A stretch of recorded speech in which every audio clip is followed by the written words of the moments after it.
The government and people of the Cook Islands are proud and honored that the 2012 Pacific Islands Forum Leaders meeting adopted the Pacific Leaders Gender Equality Declaration at their retreat in Atutaki.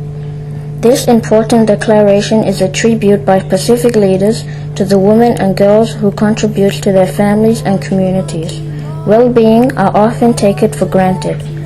I am pleased that the Pacific leaders, in recognizing the significant role women play in our lives, also undertake to implement the necessary national levels actions to lift the economic, social, and political status of women in our societies and countries.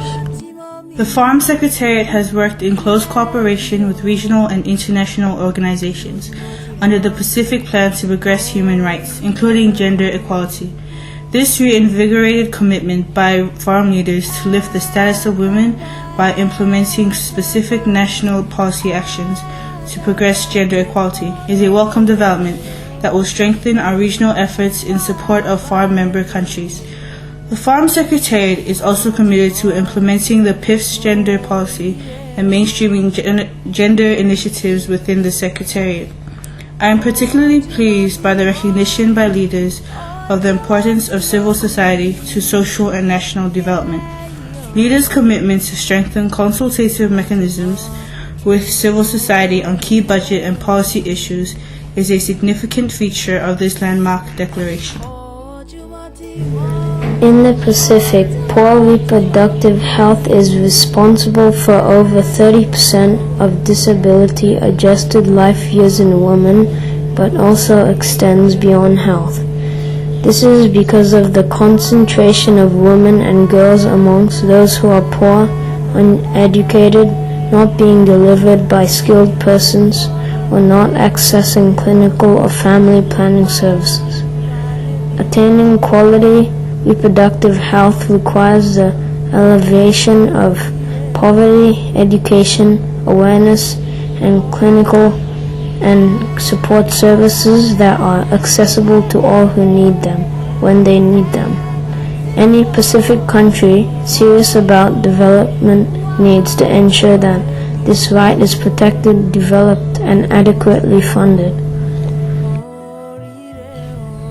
In spite of the failure to pass the enabling organic law for the Equality and Participation Bill to reserve 22 seats for women by elective process, the success of 3 women in 2012 election indicates that the consistent lobby by women's organizations may be resulting in an attitudinal change in Papua New Guinea. We are very proud of the achievement of these 3 strong women who have proven themselves amongst the men. But we are also mindful of the fact that 1.1% female representation in Parliament falls far short of Commonwealth and global minimum standards to which we, as a nation, have committed. The need to enact mechanisms for affirmative action must remain an important agenda to fulfill the goals of our national constitution and Vision 2050. The lobby for equal participation of women in public decision-making must continue. Since the establishment of the Pacific Women's Resource Bureau in 1981, SPC has recognized the importance of gender-responsive programs and policies in achieving sustainable and equitable development. Since then, we have been committed to integrating gender into all our development support efforts at national level and regionally. We must ride on the impetus of the 2012 Pacific Forum Leaders Gender Equality Declaration. For SPC, this means ongoing and increased focus on support to countries in gender mainstreaming and improving the availability and use of gender statistics, while scaling up efforts inside the organization to integrate gender across the work of all our divisions and programs. Pacific women are resourceful regardless of the circumstances. They not only contribute to the economic development of the country through running businesses or as employers, but also working hard for the welfare of the families in the community. Their persistence to continue despite barriers, discrimination, and exploitation testify to their resilience to go on no matter what. Women in the Pacific region face multiple barriers in accessing education opportunities. The right to education is guaranteed through the Universal Human Rights Declaration and regional level commitments, with the most recent being the Gender Equality Declaration.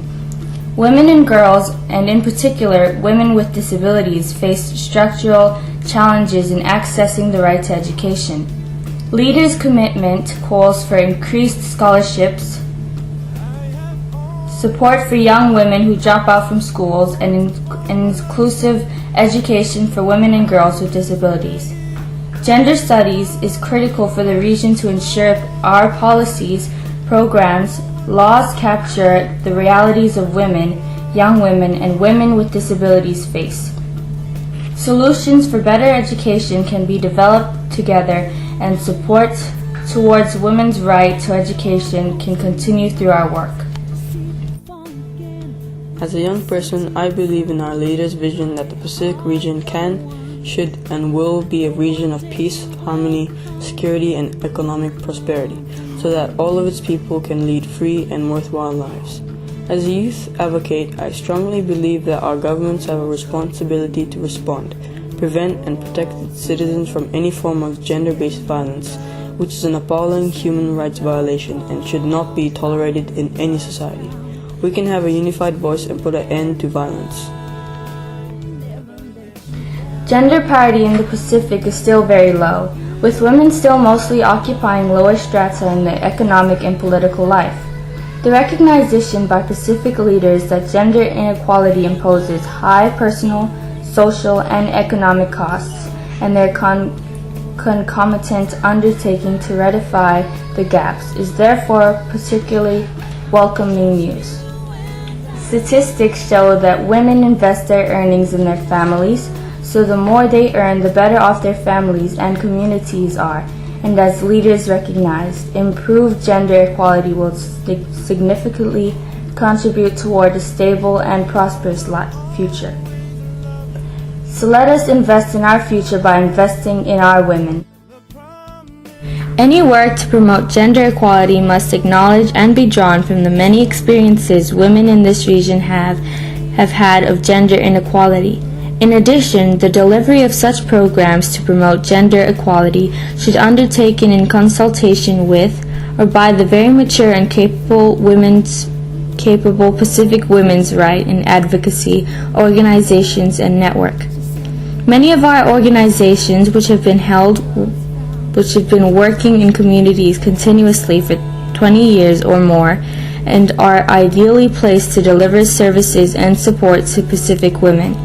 In this regard, the Pacific leaders' commitment under the Declaration to strengthen engagement with civil society is welcome.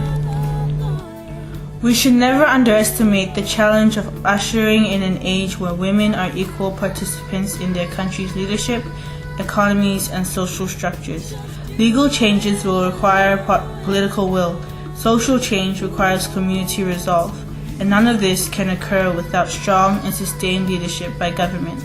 This is why the Pacific Islands Forum Leaders Gender Equality Declaration is such a historically important milestone. I applaud the vision and the commitment of Pacific leaders. It is a turning point for Pacific men and women, and a vital foundation for Australia's partnership with the region on gender issues. Women are highly respected in Tongan society and form the backbone of our families, communities, and our country. The Tongan government is committed to empowering women to be active participants in all levels of society, whether political, social, or economic. The government is also committed to the Pacific Leaders Gender Equality Declaration and will continue to work towards improving women's access to quality education, employment, and healthcare, and to improving their overall well-being.